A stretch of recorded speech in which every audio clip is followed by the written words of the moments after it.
Hey, it's a Dibsy. Remember to give a little double to the like and subscribe button if you don't mind. It helps us out. Now, today I had some people asking me how I survived some ridiculous situations in GMs and raids. They kind of saw me surviving wackadoodle situations, so I wanted to show that today. Now, if you go into any of these like Rambo, if you go into in-game content like Rambo, you're gonna die. So everything you want to slow down a little bit. You can speed the process up faster. Also, awareness is key. You see I blew up that Cabal incinerator backpack. Environmental hazards like that can kill you easily, so if a grenade landed there and I was next to it, that would have been a double explosion that would have wiped me. So you definitely, awareness is very key in these, especially when you don't have radar like on this Nightfall. Now I did do it on Master because I'm no esoteric. But you can see here, you're going to see me using the environment to block missiles from the Thresher. I'm going to be using that to survive Thresher while killing it. I'm also be paying attention to my left because there's guys shooting at me. Once again, this is all about awareness. Like I have to keep an idea of what's going on around me at all times. And it definitely helps in this particular Nightfall with the Cabal allies. You can see I also use my ability to proc my regeneration.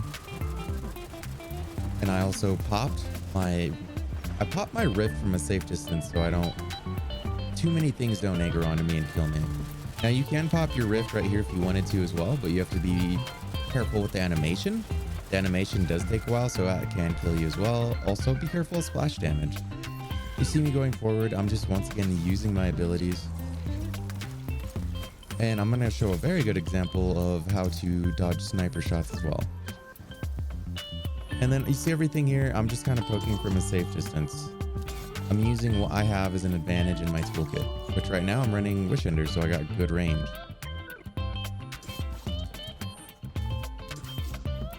Now you can see I'm going left and right strafing. When you do this against snipers, it is very unlikely that they're going to hit you. And I've gotten to the point of doing that so well that it actually cracks everyone up in the fire team. If I'm the last guardian standing and they see me doing that against snipers, they're like, what in the hell? I'm strafing left and right so they do not destroy me. That is the idea too, is you want to use everything around you, your environment, to block damage, to block shots. Otherwise, these guys are going to poop in your helmet and make you wear it. Now, I don't like wearing poopy helmets, so I tried to do my best always to make sure none of these guys are putting a poopy helmet on my head. Now, also, the other thing I want to mention too is when and when not to use heavy on champions. This distance is too far, and I am messing up my rotation with Wish Ender. And so at this point, I just decided to stick to Wish Ender because I am not pulling out my Wish Ender fast enough. I'm not hitting the shots right. It's regenerating health on the anti-barrier. So you got to know when and when not to use heavy. And it's a very subtle pattern on every single champion type there is. Unstoppables are the easiest anti-barrier, and overloads are going to be a little bit rougher to get the pattern down. But once you get it down, you'll be able to handle them quite easier.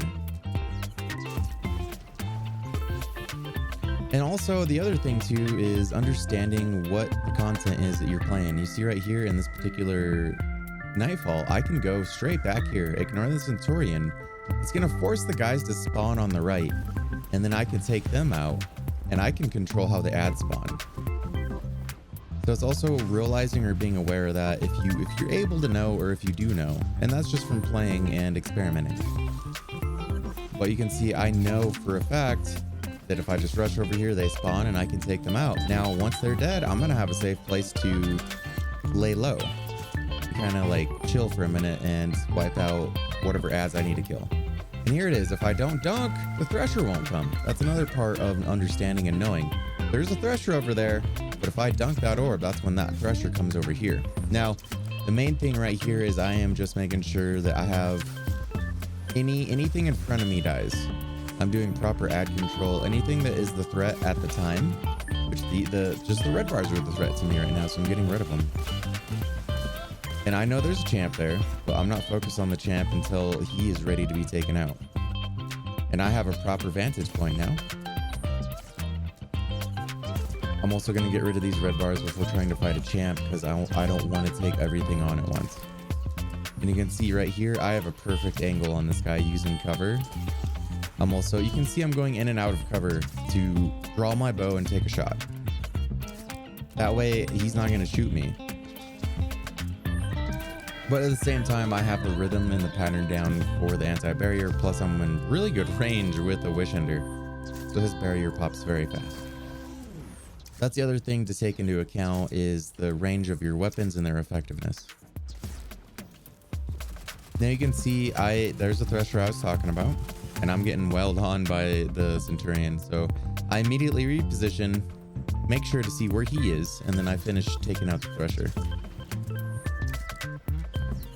And then from here I kill the Centurion. And even then I'm still cautious even here.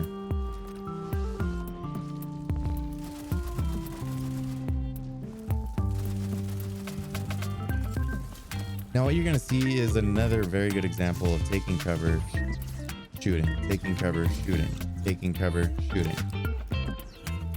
And yeah, my arrows are getting stuck in my turret there. And then here is something else I want to point out. When you're using a roaming super, you got to pay attention to your super energy. I was a dingus, so plus I also wanted to show an example. I did not look at my super energy. I ran out. Oh no. On top of that, I got slowed by the Colossus. They just pooped in my helmet. Boom. That's GG's right there. You got to pay attention to your super energy if you're using a roaming super. Now, I did go to Dares of Eternity. I did want to show an example of strafing.